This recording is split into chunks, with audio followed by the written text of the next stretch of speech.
So whether you found out on your own or not, Golos Tireless Pilgrim has been banned in Commander, and the card WORLDFIRE from M13 is also unbanned. Whoa, talk about a big move there. Golos is considered the most popular commander right now because of just the total number of decks built, very versatile, 5 colors, you have access to really any strategy you can think of, and your commander is basically a super solemn simulacrum that can get you whatever land from your deck, with the added benefit of an activated ability that if you have any kind of infinite mana, you pretty much just win right then and there. So good, has been good for a long time. I personally didn't have a problem with Golos, outside of the fact that it saw play everywhere. Like, we're what, now 2 years after the fact?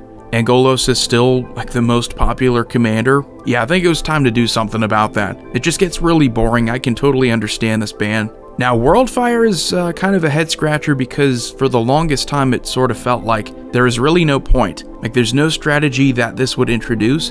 It's another Armageddon meets Obliterate, where if your deck is built around it, you're probably going to be the one to win very easily. It's just a back to square one kind of card, pretty much trivializes the game.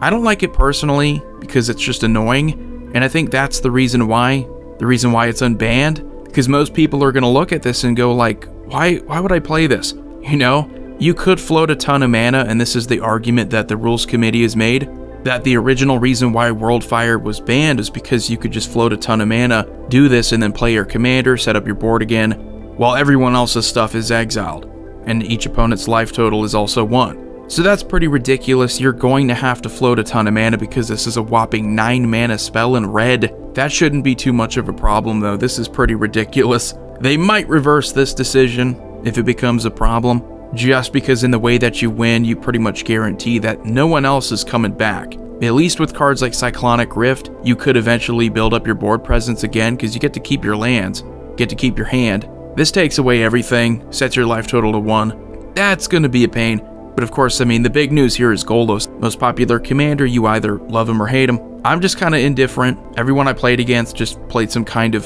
5-color landfall strategy anyway. Not very inspiring. And you'll notice that about just good stuff commanders. There's no actual strategy there that is brand new. Callos was never like, hey, let's just do something cool and new. Every other commander from that year in the core set, I think, was at least somewhat different. It wasn't exactly like something we played with before.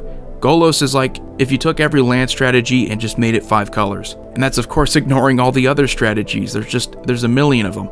So I'm not really upset by this. I think WORLDFIRE is kind of risky, but again, it's one of those things, it's a deterrence. Most people are going to look at something like this and they're going to go, why would I do that?